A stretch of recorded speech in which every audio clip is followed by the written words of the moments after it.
Hello दोस्तों, बहुत बहुत स्वागत करता हूं आप सभी का हमारे इस नए वीडियो में। हमारे देश में 140 करोड़ की जनसंख्या है, जिसमें से 80 करोड़ लोगों को 2 जून की रोटी भी नहीं मिल पा रही है। 20 करोड़ लोग तो ऐसे हैं जो बिना एक टाइम खाना खाए ही उन्हें सोना पड़ता है। सरकार वैसे दावा कर रही है कि वो 80 करोड़ लोगों को अनाज दे रही है। अब उस अनाज की गुणवत्ता क्या है, कितना मिल रहा है, ये तो वही लोग जानते होंगे। ये सबसे बड़ा मुद्दा है बेरोजगारी, गरीबी, भुखमरी, महंगाई का। लेकिन इस पर मजाल है कोई सांसद बात करे, मजाल है कोई नेता इस मुद्दे पर प्रदर्शन करे, मजाल है कोई नेता इस मुद्दे पर संसद में अपनी आवाज उठाए। वर्तमान में देश की क्या स्थिति है, क्या मुद्दे हैं, क्या समस्याएं हैं, इस पर कोई बात नहीं कर रहा है। बात हो रही है राणा सागा की, बात हो रही है औरंगजेब की, बात हो रही है बाबर की। अब एक मुद्दा देश में छिड़ा हुआ है कि राणा सागा ने बाबर को बुलाया या नहीं बुलाया। जिसने कह दिया कि बुलाया तो उसके घर पर तोड़फोड़ हो जाती है। यही बात दोहराई थी समाजवादी पार्टी के सांसद रामजी लाल सुमन ने। रामजी लाल सुमन को जब मुद्दा गरीबी, बेरोजगारी, महंगाई का उठाना चाहिए था, तो वो उसी पिच पर खेलने लगे जिस पिच पर भारतीय जनता पार्टी खेल रही है। जी हां दोस्तों, भारतीय जनता पार्टी तो चाहती है कि आप औरंगजेब पर बात करो, आप राणा सांगा पर बात करो, आप बाबर पर बात करो। अगर आप उस पर बात नहीं करोगे तो सवाल तो पूछे जाएंगे कि महंगाई का क्या हुआ, 2 करोड़ रोजगार का क्या हुआ, किसानों की आय दोगुनी का क्या हुआ। तो इसीलिए भारतीय जनता पार्टी मुद्दों से डाइवर्ट करने के लिए लोगों को 500 साल पीछे मुद्दों पर धकेल देती है और उसी पर लोग उलझे रहते हैं, डिबेट करते हैं। यही गलती हो गई थी समाजवादी पार्टी के सांसद रामजी लाल सुमन जी से। रामजी लाल सुमन जी ने राज्यसभा में कहा कि राणा सागा ने बाबर को आमंत्रित किया था। इसी बात को लेकर पूरे देश भर में बवाल हुआ। आगरा में उनके घर पर तोड़फोड़ की गई। रामजी लाल के बयान के विरोध में क्षत्रिय करनी सेना उनके आवास पर तोड़फोड़ करने के लिए बुलडोजर लेकर निकल पड़ी थी। सैकड़ों कार्यकर्ताओं ने सुमन के आवास पर हमला बोल दिया था। ईंट पत्थरों से खिड़कियों के शीशे तोड़ डाले थे। यहां तक कि संभल में सपा सांसद रामजी लाल सुमन का पुतला फूंका गया। सड़कों पर क्षत्रिय समाज उतरा और सांसद की सदस्यता रद्द करने की समय मांग हो रही है। रामजी लाल सुमन के घर पर हमले के बाद अभी मामला शांत नहीं हुआ है। अब जो करनी सेना है वो ये चाहती है कि रामजी लाल सुमन माफी मांगे। करनी सेना के जो राष्ट्रीय अध्यक्ष हैं ओकेंद्र राणा, उन्होंने एक वीडियो जारी कर दिया। उन्होंने कहा कि सांसद सुमन ने क्षत्रिय समाज के महापुरुष के खिलाफ ओछी बात कही है। हमारे महापुरुष और पूर्वजों को कोई भी गाली दे जाता है। सांसद के आवास की हर ईंट पर राणा सांगा लिखना है। इस बार हम माफ नहीं करेंगे।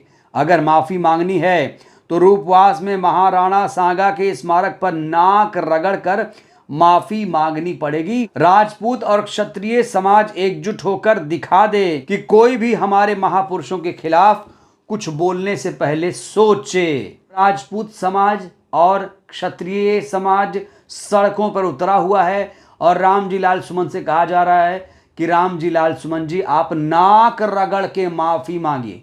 सिर्फ माफी की बात नहीं, वो भी रूपवास में जाना पड़ेगा। जो राणा सांगा का स्मारक है वहां जाना पड़ेगा, वहां पर नाक रगड़नी पड़ेगी।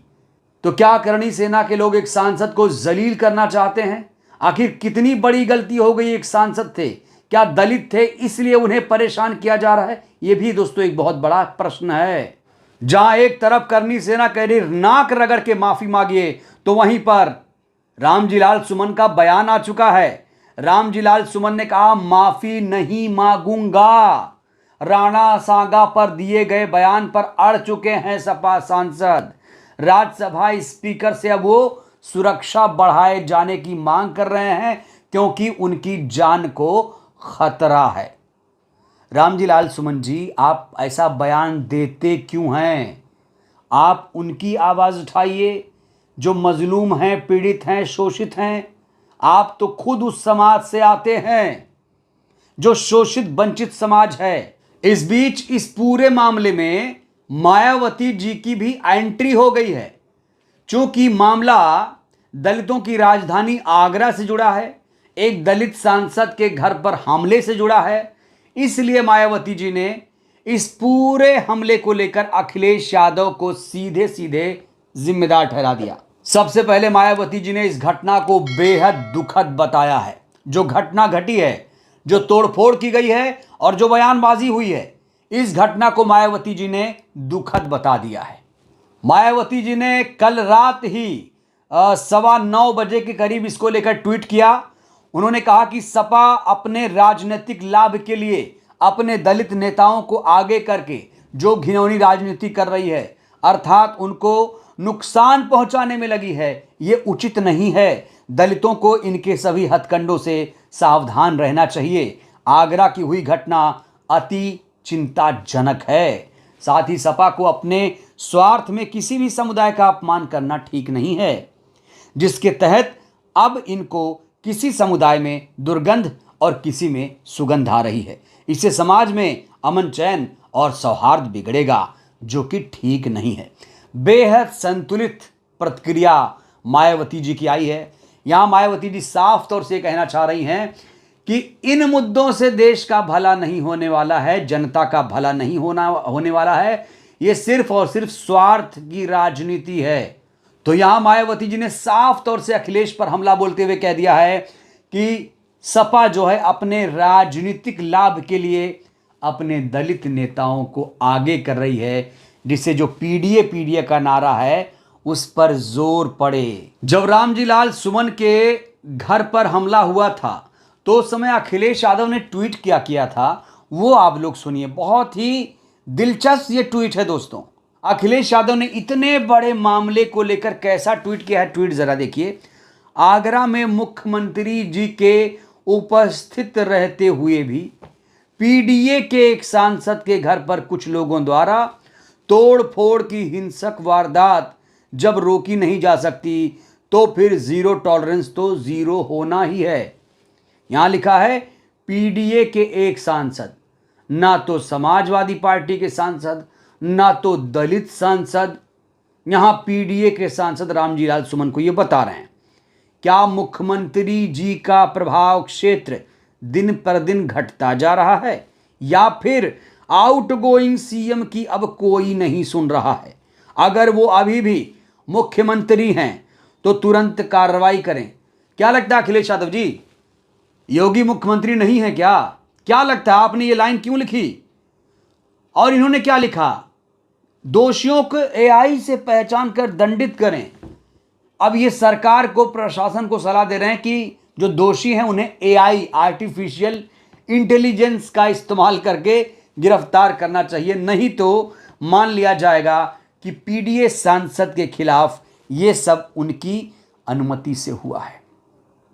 पीडीए सांसद, बार बार अखिलेश जी पीडीए कर रहे हैं। अखिलेश यादव जी ने अपने ट्वीट में योगी का नाम तक नहीं लिखा, बीजेपी का नाम तक नहीं लिखा।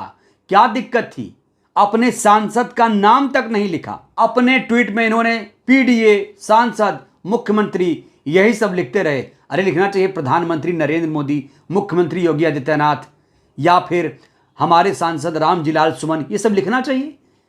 क्यों लिखने से बच रहे हैं भाई? अखिलेश यादव जी, मेरा आपसे सवाल है, आपने ट्वीट किया तो नाम लिखने से दिक्कत थी आपको क्या?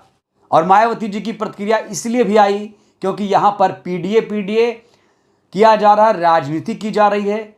एक दलित सांसद सुरक्षित नहीं है, उसको लेकर कोई बात नहीं हो रही है, प्रदर्शन नहीं हो रहा है। और जब प्रदर्शन की बात आई तो समाजवादी पार्टी के लोग कह रहे हैं कि हम ईद बाद प्रदर्शन करेंगे, ईद बाद प्रदर्शन करेंगे। 4 दिन क्या मेहंदी लगी है हाथ पैर में? अभी प्रदर्शन नहीं कर सकते अपने सांसद के लिए? क्या सुमन लाल जी को जानबूझकर यह बयान दिलाया जा रहा है? सपा के राष्ट्रीय महासचिव रामगोपाल यादव ने कहा कि हम सरकार को हिला देंगे यदि रामजी लाल सुमन के घर पर हमला करने वालों के खिलाफ कोई कार्रवाई नहीं की गई तो ईद के बाद प्रदेश व्यापी आंदोलन किया जाएगा। ये वही रामगोपाल यादव हैं जिन्होंने अभी पर्ची सौंपी थी गृह मंत्री अमित शाह को और कहा था कोर्ट में कुछ लिखा हुआ है। और अब रामगोपाल कह रहे हैं कि हम सरकार को हिला देंगे। 4 दिन बाद सरकार को हिला देंगे। अभी क्या हुआ? तो अब इंतजार करते हैं ईद बाद क्या समाजवादी पार्टी प्रदर्शन करेगी। बहरहाल मायावती जी ने जो प्रतिक्रिया दी वो आपको कैसी लगी? आप लोग भी अपनी राय दीजिए। बहुत बहुत धन्यवाद।